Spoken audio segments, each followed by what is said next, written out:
तो मैंने क्या देखा कि इस पॉइंट पे मार्केट ने ब्रेक किया, ठीक है।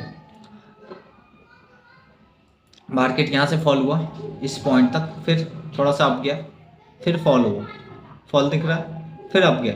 जैसे ही इस पॉइंट को वो ब्रेक करेगा, अपर हायर हाई को, समझ में आ, जैसे इस जोन को वो ब्रेक करेगा, मैं एंटर कर जाऊंगा भाई। या आपको रेजिस्टेंस जोन को ब्रेक कर दिया सर, ये रेजिस्टेंस जोन है, नहीं सर, फॉल्स रेजिस्टेंस जोन है। ये कौन सा जोन है?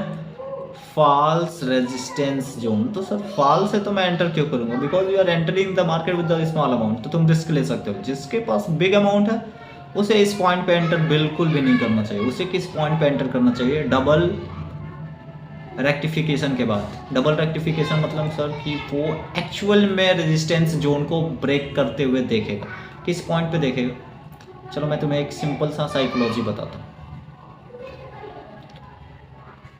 क्या साइकोलॉजी है? अगर इस पॉइंट पे कॉन्फिडेंस लूज हुआ, मार्केट में सेल हुआ, तो वो इस पॉइंट पे है, ठीक है, समझ में? सेलिंग हो रही, बहुत अच्छे तरीके से सेलिंग हो रही है। अब इस पॉइंट पे बायर्स एंटर किए हैं, बाई किए हैं, फिर फॉल हुआ है, फिर बाई किए हैं, फिर बाई किए हैं, फिर बाई किए हैं। Think about this zone. इस जोन को थोड़ा सा ध्यान से देखो। क्या मैं बोल दूं कि ये रेजिस्टेंस जोन है?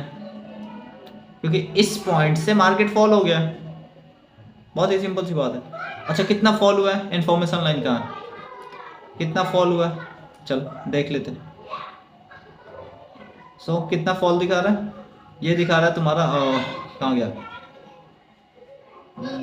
90 डिग्री, कितना डिस्टेंस कितना, 239 px का, ठीक है।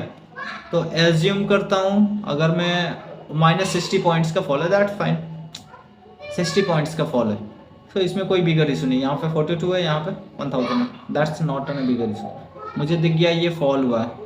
अब मैं तुम्हें एक सिंपल सा सवाल पूछूंगा कि भाई जिस बंदे ने या फिर जिस बायर्स ने इस पॉइंट से मार्केट को ऊपर लेके गया होगा ऐसे करके, क्या वो बेवकूफ़ है?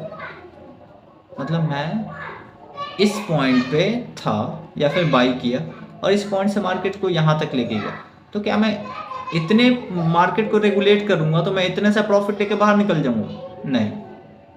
मैं भी, अगर तुम रिटेलर हो तो माइट यू थिंक इतने प्रॉफिट बहुत है, but for the big bull नहीं, बिल्कुल नहीं, क्योंकि वो ऑलरेडी बहुत सारा लॉस कर चुका होगा।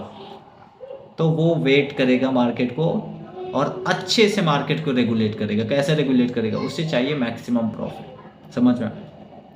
तो अब जो मिडिल इन्वेस्टर्स हैं, इन्वेस्टर कह रहा हूँ, मिडिल जो बायर